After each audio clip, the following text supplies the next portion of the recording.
네, 여러분 안녕하세요. 중국 정상회담 일정이 잡혔다라고 기사가 나왔어요. 얼마 전부터 이야기가 나오고 있었는데 정확한 일정은 확실하게 잡혀진 건 아니거든요. 근데 정상회담이 진행이 될 것 같습니다.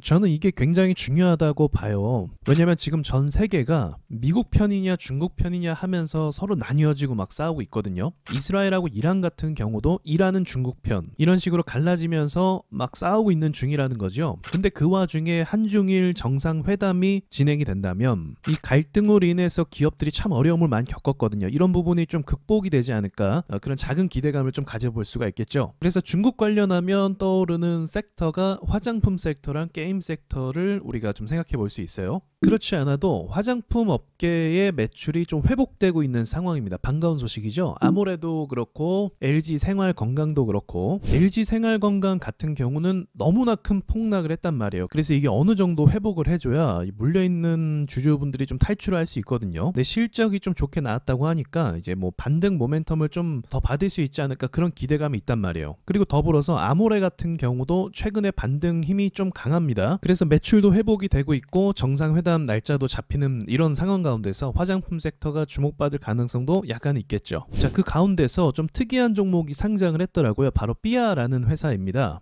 아마 여성분들은 다 아신다고 하더라고요. 저는 처음 듣는 회사인데 움직임이 지금 보통이 아니거든요. 자, 먼저 상장하고 나서는 급락을 만들어냈어요. 그리고 다음 날까지도 급락을 만들어냈어요. 단 이틀 만에 마이너스 41%. 요즘에 신규 상장주를 보면은 거의 코인 시장과 비슷하게 움직이는 게 아닌가. 폭락이 굉장히 심하고 또 급등도 굉장히 강합니다. 시가총액은 1,600억 정도 되네요. 그렇게 큰 편은 아니죠. 매출 규모가 그렇게 큰 편이 아니기 때문에 시총 관련돼서는 뭐 적절한 수준인 것 같아요. 41%를 폭락한 다음에 상한가를 포함해서 53%를 급등하게 됩니다. 거의 전고점까지 회복해 준 수준이죠. 그리고 나서 지금 조정 가운데 있어요. 그러니까 영업일 5일 만에 마이너스 40%를 갔다가 다시 플러스 50%를 가는 아주 이상한 움직임을 만들어주고 있다는 거죠. 분봉을 한번 볼게요. 자, 분봉 움직임을 보시면 여기서 하락을 했고, 그리고 여기서 더 급락을 하게 됐죠. 그리고 비어져 있는 매물대를 급하게 채워준 것을 볼 수가 있습니다. 그리고 시초에 상한가 다음날 급하게 올랐다가 또 급하게 조정을 받고 있는 중이고요. 중간중간 움직임을 보시면 특이점이 있는데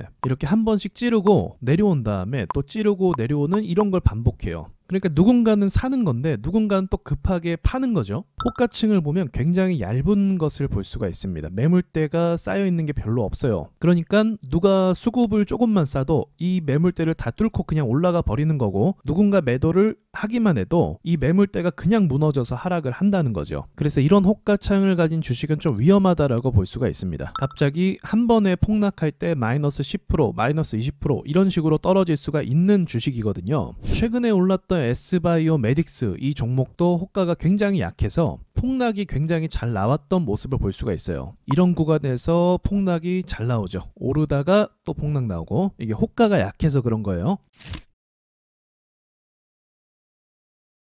중요한 지지선을 긋자고 하면은 지금 아직 점심 전인데 매물대와 거래가 여기 구간에서 들어왔는데 이렇게 가격을 지켜주는 보합 모습을 보여줬습니다. 그리고 나서 급하게 올라왔기 때문에 여기는 아마 호가가 비어있을 거라고 전 예상이 돼요. 그러니까 현재 가격에서 이 비어있는 호가로 내려가면 공간이 비어있기 때문에 누군가 매도를 하게 되면 받아줄 매물대가 없다는 거죠. 그래서 이 부분은 좀 주의해야 될 것 같고, 그리고 여기서 반등이 나온다고 해도 이게 또 아까 봤던 것처럼 금방금방 찍어 누르는 매물대가 있거든요. 그래서 만약에 이 종목을 보유해서 뭐 수익을 낸다면 찍어 누를 게 눈에 보이기 때문에 큰 수익을 또 기대하기는 어렵겠죠.